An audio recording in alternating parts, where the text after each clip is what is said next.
Bisik doa waktu pagi dan doa hari siang, bisik doa malam sunyi agar hatimu senang. Shalom, salam sejahtera untuk kita semua. Mari kita siapkan hati dan pikiran kita. Kita akan merenungkan kebenaran firman Tuhan. Mari berdoa. Bapa Surgawi, kebutuhan kami saat ini ialah hadirnya kuasa Roh Kudus-Mu menuntun kami agar kami boleh memahami firman kebenaran yang akan kami renungkan saat ini. Berfirmanlah Tuhan dalam nama Yesus. Amin. Judul renungan kita hari ini ialah Abraham menantikan sebuah kota. Ibrani 11 ayat yang ke-10.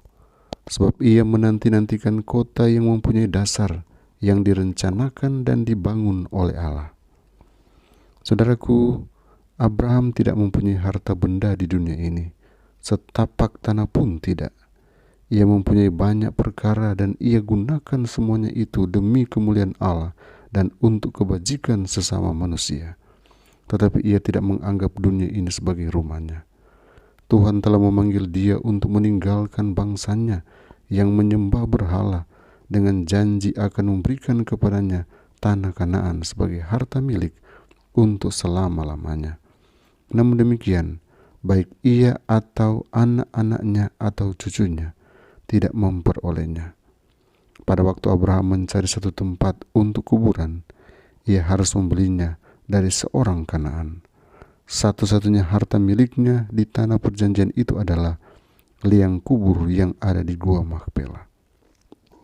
Tetapi firman Allah tidak pernah gagal. Itu juga tidak memenuhi kegenapannya yang terakhir dengan didudukinya Kanaan oleh bangsa Yahudi. Abraham sendiri harus ambil bagian dalam warisan itu.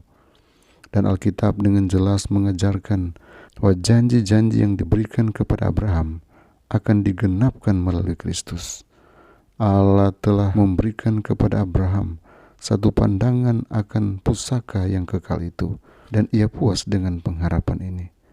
Karena iman ia diam di tanah yang dijanjikan itu, seolah-olah di satu tanah asing, dan di situ ia tinggal di kemah dengan Ishak dan Yakub, yang turut menjadi ahli waris janji yang satu itu. Sebab ia menanti-nantikan kota yang mempunyai dasar, yang direncanakan dan dibangun oleh Allah. Tentang keturunan Abraham tertulis sebagai berikut.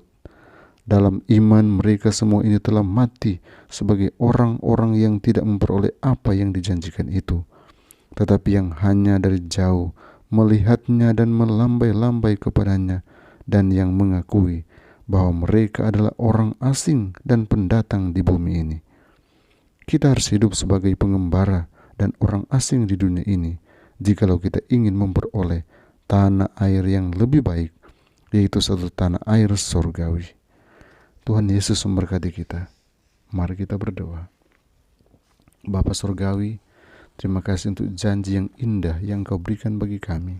Terima kasih untuk penjagaan dan perlindungan-Mu sampai saat ini. Kami akan melakukan semua aktivitas kami. Kami membutuhkan kuasa-Mu, membutuhkan hikmat-Mu, sehingga semua yang kami lakukan, kami percaya hanya berasal dari Tuhan dan sukses kami boleh raih. Kepadamu kami serahkan semua pergumulan umat-umat Tuhan. Kuatkan iman mereka, jadikan mereka pemenang bersama Engkau. Kiranya kasih karunia-Mu dan damai sejahtera-Mu akan terus menuntun kami ke dalam segala kebenaran. Kami hanya mengandalkan Engkau dan menyerahkan hidup kami seutuhnya. Di dalam nama Yesus Tuhan dan Juru Selamat kami. Amin.